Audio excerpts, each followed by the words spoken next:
And we're back with even more shitty news this week. Casual gaming news. Got a lot of stuff to go over. I mean, it's kind of a lot, but it's also kind of not. No dev dub because everything sucks. Well, let's get right into it. Let's start off with one of the co-founders of Ubisoft's tragic accident. This is Andy Robinson, VGC. Ubisoft co-founder Claude Guillemot dies in plane accident. This was like 5 days ago. Guillemot, 69, co-founded the Assassin's Creed and Rainbow Six publisher with his 4 brothers in 1986. Ives is the current CEO and chairman of Ubisoft. Claude was the president and CEO of Guillemot Corporation, a company specializing in equipment and accessories for PCs, mobile devices, and consoles. On Saturday, Ubisoft confirms that Claude was involved in a light aircraft crash in La Baule, which left 2 people dead. On June 19th, an aircraft registered as a Guillemot crashed in a field near La Baule Airport. And it was confirmed by the news, so that's unfortunate. The 5 Guillemot brothers started Ubisoft, and one of them has gotten into an awful accident, so that sucks. And it also sucks the way that company's being run right now, so just everything sucks. Speaking about companies running things that suck, let's talk about Tencent. It seems like they're backing out of some deals that they were jumping into with seemingly reckless abandon. Chris calling VGC, Tencent is reportedly in talks to sell its shares in some Japanese studios, even if that means taking a loss. Wow. The world's largest gaming company has invested in more than 800 developers worldwide, 800, including stakes in Epic Games, Larian, and Krafton, as well as shares in Ubisoft and many others. It also owns Riot Games and Supercell. That's so many significant names there. According to a report by Bloomberg, however, the company is looking to exit a number of these investments, including those involving Japanese companies. The article specifically cites Marvelous, the Tokyo-based studio behind the Monster Hunter Stories, Rune Factory, and Story of Seasons games, as one of the investments Tencent is in talks to back out of. Tencent is said to be currently evaluating its minority holdings in a number of studios, and in some cases is willing to sell its stakes back to the original management team, even if this means taking a loss.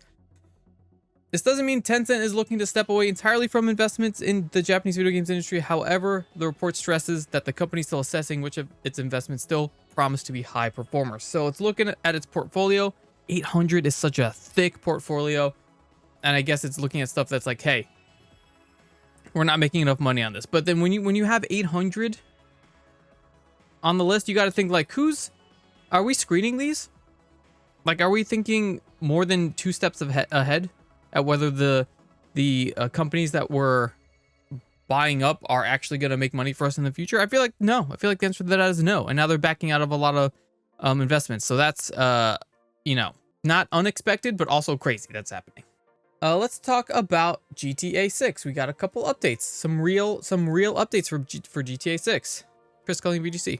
Rockstar confirms Grand Theft Auto 6 Ultimate Edition and pre-order bonuses as well as price. All right, the Ultimate Edition will include an exclusive collection of premium vehicles, weapons, apparel, and action threaded across all aspects of Jason and Lucy's story. Players who pre-order or buy the Standard or Ultimate Edition before November 20th would also get the Vintage Vice City Pack, which features a collection of items that flash back to when the neon burned brightest. Take-Two has confirmed that the Standard Edition of the game will cost $79.99 and the Ultimate Edition will cost $99.99. That's actually a little surprising. Really thought the base game would be 100, but when you throw into the bucket of what's going on, it's only the single player story mode coming out first in November, apparently. If it's still coming out, still no trailer or anything. Allegedly, when the multiplayer comes out, there's rumors that it might be a paid multiplayer. So let's say the multiplayer comes out, maybe you got to pay $20. And there you go, base game's $100.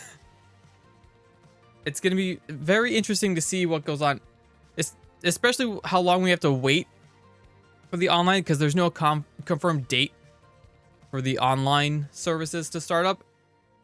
I'm waiting to see whether or not it's going to be free. I hope it is free to play and it's just microtransactions like GTA 5 is. If it's $10 to $20, then basically the base game was $100. So that's what that is. But you can pre-order now, and you can get a bunch of like skins and stuff like that if you pre-order the Ultimate Edition. I think there's only a couple things. A lot of the listings don't fully show what it comes with in general, but you know, I'm sure more things will be revealed as more time goes on. Such as the fact that there's going to be no disc in the physical version. Andy Robinson VGC confirmed that the physical copies of GTA 6 will just be a download code. News was confirmed on Wednesday alongside details of the game's standard and ultimate editions. Those who pre-order GTA 6 will be able to preload its content on November 12th so that it's ready to play on November 19th for PlayStation 5, Xbox Series X. The standard edition GTA 6 will retail for $80, $100 for the ultimate. The launch version of the game will not ship on disc. Seems to partly corroborate an earlier report that there would be no physical version on release day for the much anticipated Rockstar sequel in an effort to prevent leaks. So there is some sort of thinking behind it where we've heard it before, where big games coming out, some people get that game early just because of how the shipping happens. They get the disc early. So by making all the physical copies digital codes, there's no way for anyone to start playing it early. So there's no leaks. I guess that makes sense.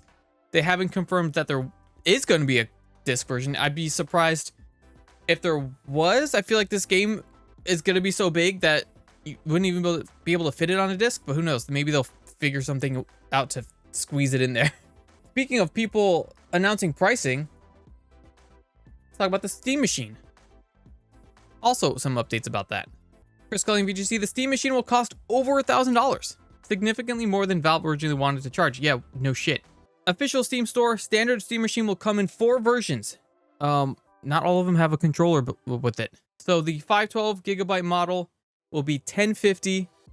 Same thing with the controller, $1,128. Interesting price. 2 terabyte model, $1,350. With the controller, $1,428. Other than storage size, both models have identical specs, though the 2 terabyte model will also include 2 extra faceplates, red fabric, and solid walnut. So the extra things that you saw in the trailers and stuff, there we go.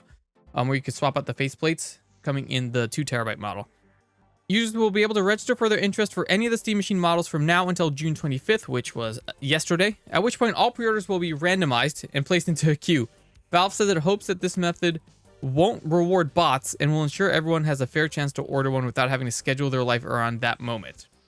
Users will still be able to pre-order the Steam Machine after the 25th window closes, but at this point their order will simply be added to the end of the queue. Valve has confirmed that the price is higher than it originally planned. Steam Machine, like our other hardware products, is made up of many components that we source from manufacturers around the world. The price at which we sell our hardware is a direct result of the cost of these components. Hey, I wonder what's driving up those prices. We talk about it every week. We felt like we had a good understanding of how those costs might change over time when we first started sourcing them for Steam Machine back in 2023. That was 3 years ago. So much has happened. Idiots. Idiots. And speaking of the Steam Machine, we can cut to one of the chat picks real fast because we're already on the topic. So there are some little tinkerers out there that are building their own Steam Machines with basically the same parts for a little some cheaper pricing. So this is a 3D printed case with similar parts, $300 less, and people are like, "Hey, I built this. Let me know if you want to buy one." Because Steam is also, this is by the way, Simon Bat XDA. Because Steam is also working on a public version of Steam OS so that people can in fact build their own like Steam machines. So this is not something that's like, I don't believe Valve's gonna go after these people making them because they're working on a public Steam OS version. So you can make your little mini gaming PC, just boot, like install Steam OS, and it's the same shit. So that might be the way to go for a lot of people, honestly. Depends about getting the parts though, because like again, RAM, like $500 right there. It's a lot. That's like half the price. Going back up, more prices announced. This time, it's Microsoft and Xbox. Andy Robinson VGC. Xbox announces they're going to be discounting their consoles even more. Psych! They're raising the prices $100. This is crazy. Oh. Microsoft raising the price of Xbox consoles by $100 to $150. The cheapest Xbox Series X console will retail for $750 starting in August. That's insane. How much is that? Are they selling that the green one? That starts selling yet? November. Okay. So that's probably going to be $1,000 console. The green limited edition one. This is crazy because the Series S, where is it? The Series S will now cost $499. $500 for the Series S base model. That was the price of the Series X, I think, at launch. That was literally the price of the launch Series X. The Series S, I think, was like $350? $300 was the base model. So this is already almost doubled in price, the Series S at this point. Again, we've talked about this before. In the history of mankind, we've never seen console prices go up, unless it's like retro collectible stuff, where it's been a long enough amount of time and they become rare. We've never seen current gen or even previous gen console prices go up like this. This is insane. Starting August 1st, the cheapest Series X 1TB without a disc drive will be $750. The disc drive model will be $800. Oh my god. $499 and $599 for the Series S with the different storage sizes. 2TB Galaxy Black discontinued. Microsoft raised the price of its Xbox consoles twice last year. Latest rise means the Xbox Series X disc-driven model now costs $300 more than it did at launch. Series S is 50% more expensive. They blame the price increases on the current components crisis. It's just like it's delusional, right? It's delusional because this is Microsoft, who's one of the leading causes of the component crisis. Like they're one of the causes of it. And they're, again, passing that pricing off to us, so we have to pay for it, for their insanity with this AI bullshit. I don't get it. I honestly don't get it. All right, last of the big news. Let's talk about Bungie. They did some stuff. Bungie did some stuff. Chris Scully, VGC. Sony confirms it's laying off most of the Destiny team and some Marathon devs. Wow. Bungie's studio head has also departed. The news was broken by the Destiny 2 studio in a statement on X saying, "With great sadness, we're announcing a reduction in force as we reorganize Bungie. As the leaders of Bungie past and present, we recognize Destiny 2 fell short of expectations these past several years. Following our final content update on Destiny 2, and with our future projects still in early incubation, we unfortunately could not continue operating at our previous size." Yeah, the same bullshit that everyone says. Like, you could read it, but I guarantee you've read this before. And different font, different colorways. You've read this statement before. Dozens of times at this point. Oh, man. And then there was the original post didn't have confirmation of the amount of layoffs, but then there was an update. This is Andy Robinson, VGC. Revealed to have affected nearly 300 jobs. Whoa. Spotted by GameFile, the scale of the cuts have now been revealed. A warn notice issued by Sony to Washington State, where Bungie is based, listing impacted workers at 292 effective next month. The figure is strictly related to Bungie's Sony jobs in Washington and won't account for any elsewhere, so the true impact layoffs could be, I think the rumor is right now around 400. I think is the latest estimated amount. 400 people. 400. This is Bungie, one of the biggest developers ever, in history of games at this point. And they were laying off 400 people. That was a great purchase that Sony made. That was a great purchase. Insane. And that's it for the bigger news. Let's talk about some smaller news.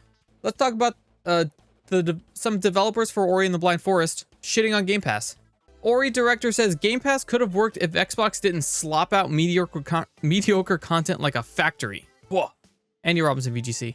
So, director of Xbox critically acclaimed Ori Games has criticized Game Pass, claiming that the subscription service could have been a bigger success if the company didn't incentivize studios to slop out mediocre content. Where is it? It says the Game Pass strategy could have worked if people would have shown up for it. He wrote on, I think this was a Twitter post. Problem is, they didn't. And the software catalog was just nowhere near good enough to make people happily pay the subscription every month. It's the same as with streaming in the film business. I'll happily pay my HBO sub because HBO has amazing content that I want to watch. I'd keep that sub just to binge Sopranos. The Wire, Game of Thrones, etc. But with games, quote, new for some reason is very, very important to players. And if your content doesn't even remotely match the quality of the old content, you've got a problem. Added that he believed Microsoft needed its studios to deliver more hits that a broad audience would want to play. But what was the big Xbox game in recent years that was just delightfully good? That game doesn't exist. Almost every single first-party studio in recent years has been floundering. You'd want Bethesda to create a Skyrim in space that ought to be better than Skyrim was because that was an old game. But we got Starfield instead. Dang. I mean, I don't know. I mean, he makes some good points. He makes some good points. Like, what big games were, like, what big, like, super hits came out, like, made for Game Pass? Bethesda hasn't made anything except for Starfield in a long time, and people didn't really like Starfield. Skyrim's still taking, the next Elder Scrolls is taking forever. There hasn't been much. And the price of Game Pass keeps going up. Well, I mean, it went down a little bit, but it still technically went up. I mean, he's got a couple good points, not gonna lie. And he did make Ori, which is a good game. Yeah, at least you're not buying the game, but it's not sustainable. It's not sustainable. And if in a business sense where you want more people, like business brain, you would want more people to subscribe. Like, you want more subscriptions. And the only way to get more subscription is either have lower prices or have good content. Like he said, like, you need to have really good content on the service. Like, you need to incentivize, and that's either low prices or great content. And the prices are going up and the content isn't great. Why am I subscribing? You know what I'm saying? I mean, I'm gonna subscribe obviously for the lower tier, but like, how, like, what new people? It's no longer the best value in gaming anymore. It's just not.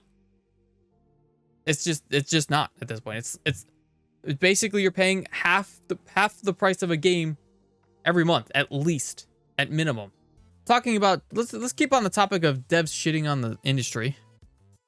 Let's talk about one of the veterans of Unreal Engine. This era has come to a close. Unreal Engine veteran leaves Epic Games, says the industry is at a pivotal point. I don't know how to say this person's name. Zhang started his career at the age of 15. Started making levels for Unreal in 1999. 27 years working in Unreal Engine. Now announced that he left Epic Games last week, suggesting that this era has come to a close and that he had to come to terms with the fact that his way of working is being replaced. After 27 years of Unreal Engine and 12 years at Epic Games and Unreal Engine, I have decided to move on.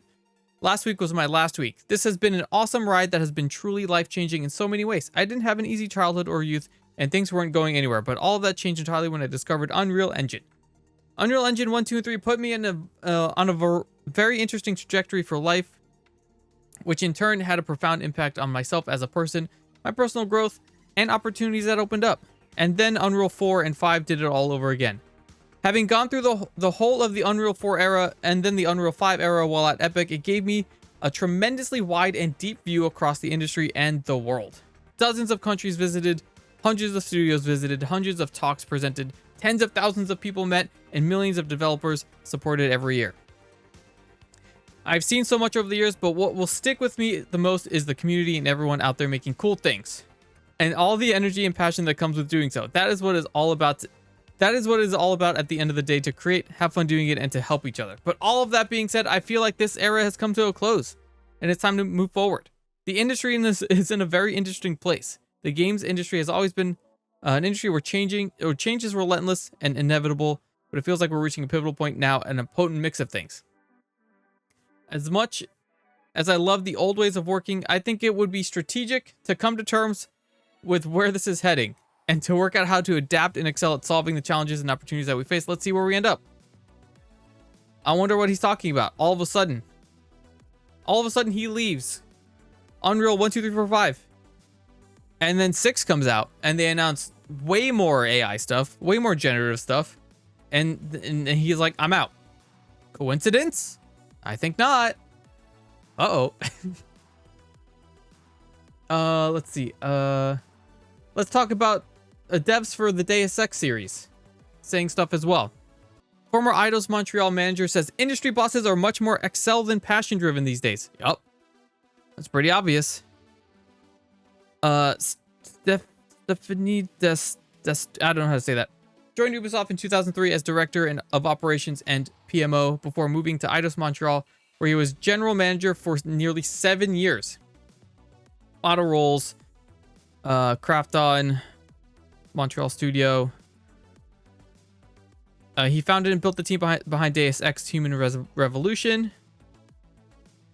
The people with the money and the decision power are much fewer, and their pockets are much deeper. Plus, he said they don't have the same DNA of the decision maker 15 years ago, and it's much more Excel than passion driven. Also believes that the rising game investment during the COVID-19 lockdown damaged the games industry. Because investors were eagerly spending millions on game development projects without considering the possibility that engagement could drop off after lockdown. Exactly. Just no foresight at all. Thousands of projects were given money greenlighted. When I saw some of those, I said, that idea was funded? Oh my god, this is bad news. Because it will take the bomb to explode at least 3, if not 4 or 5 years from now. We'll see the end result of the bad decisions of this investment, which is what we're seeing right now. Because this is 3, 4, 5 years away from COVID, where all these games that started as ideas back then are getting shredded. All these studios getting closed, all these people losing their jobs. So we're seeing it. We're literally watching it. We're watching it right now, and it sucks, and he's right. Let's talk about maybe some CEOs that aren't right, and that maybe they suck. Epic Games CEO, Chris Cullen, VGC. Epic Games CEO says it's really irresponsible of Steam to make studios disclose AI use. Huh? Huh? Oh, wow. They started the disclosure thing in 2024. Tweaked in 2026. Interview with PC Gamer Sweeney. This is Tim Sweeney. That's right. Criticized Steam's requirements, claiming that any developer who declares that it uses AI to generate content for its game risks being vilified by players, as they should be. As they should be. Says, it's unfortunate we're in this situation. It's unfortunate that so many developers are now put into this position. If you want to launch a game and it gets widely publicized as possible, you've got to put it on Steam so many people can wishlist it. And if you want to play it on Steam, then you have to get the scarlet letter of AI attached to your product. And now there's a hater community trying to kill the game.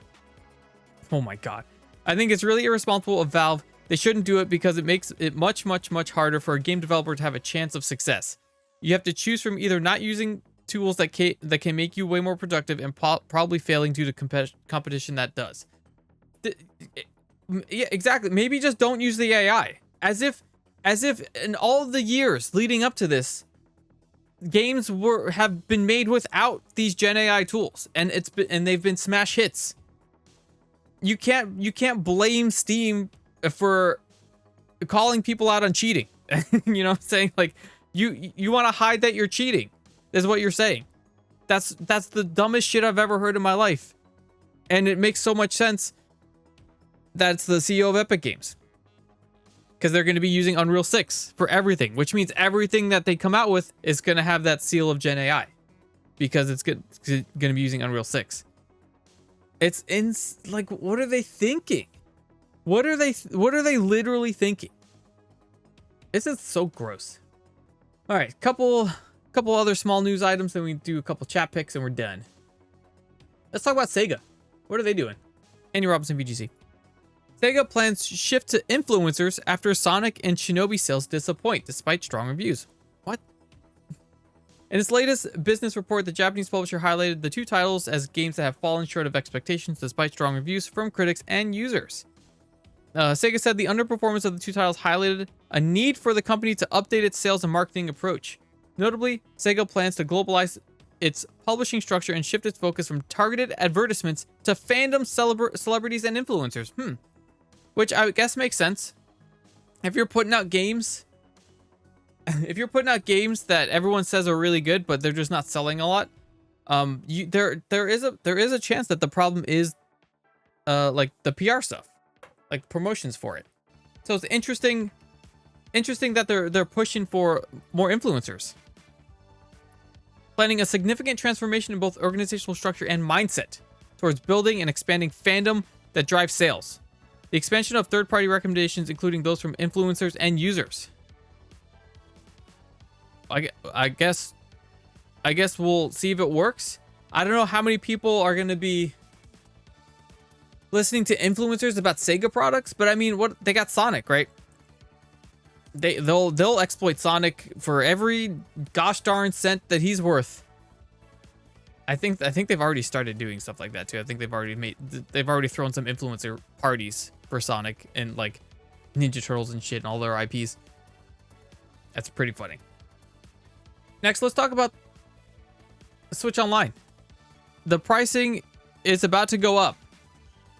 Confirmed for Japan, which means most likely it's going to hit the US at some point. Nintendo Switch Online is getting a price increase in Japan. Chris Scully and VGC. All right, prices. The 1 month plan is going to go up about what? 40 cents? No. 60 cents. 3 month plan is going up $1. Yearly individual plan is going up $4. Family plan going up almost $10.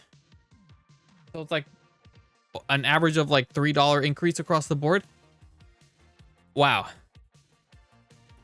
The price for the Switch Online has remained the same ever since it launched in March 2017, but Nintendo has now reconfirmed that the price will be increasing in Japan as of July 1st. Let's see if I don't think they gave a reason for it. It's saying it's almost certain that Nintendo price increase will be limited to Japan, but I don't think that's going to be true. I don't think that's going to be true. I don't think it'll happen to us as well. I'm pretty confident, especially with the console prices going up. There's no reason for them to not raise our prices as well. So that sucks. One of my least used online services, but still pay for it. All right, that's it for the big and the small news. Let's do a couple chat picks that we got here. Let's talk about split screen in the new Halo campaign Evolved. This is Kyle Hilliard, Game Informer. Halo Studios published an extensive fact answering a number of questions about its upcoming Halo Combat Evolved remake. In a section covering how local split screen co-op will work on PS5, Halo Studios wrote, if you're playing split screen on PS5, both accounts will need to have PlayStation Plus and be linked to a Microsoft account. Having these active PlayStation Plus subscriptions will also provide access to online co-play. What? What? Following online frustration over this requirement, Halo Studios shared an update on Twitter writing, we incorrectly stated that PlayStation Plus is required for local co-op split screen play. Local split screen co-op requires a PlayStation account for each player, but does not require a PlayStation Plus account. A PlayStation Plus account is not required for local split screen, but you do need does need to be 2 PlayStation accounts. They didn't confirm anything about the Xbox thing. Paid PlayStation Plus or Xbox Live subscriptions are still required for online co-op play, but local play will not require any subscriptions. Okay. Both players will, however, need accounts connected to the platform of choice, and PlayStation and Steam players will need to connect their accounts to a Microsoft account. That's a lot of hoops to jump through to play co-op on a game these days. But it's also Halo on PlayStation, also weird. So it's unprecedented stuff. I wonder if the fact was created by AI and was wrong because of that. I wonder if the FAQ had AI generated words in there. I wouldn't be surprised. Because it seems like a big difference in wording between the update and the original post. Next up for chat picks, Konami is shutting down one of their VR games. This is Daniel Morris, Game Rant. Which like Beat Arena is shutting down August 17th. Konami's confirmed that its VR exclusive title Beat Arena is set to shut down its online functionality on August 17th. This includes features such as rankings and the ability to upload, download, play data. As a result, Konami has also stated it will no longer ensure operational and performance on the Meta Quest 1 following August 17th update. So any bugs, anything that goes wrong, they ain't fixing it. That was it. Fully playable offline, but this will remain the case after the online features are disabled. $30, still $30. That's lame. And last of the chat picks. Do you like Souls games? Do you like dinosaurs? Because they're releasing a game called Dino Blade in a month where you are Spinosaurus and you've got a big sword and you're parrying and you're basically some Elden Ring boss arenas with a big sword.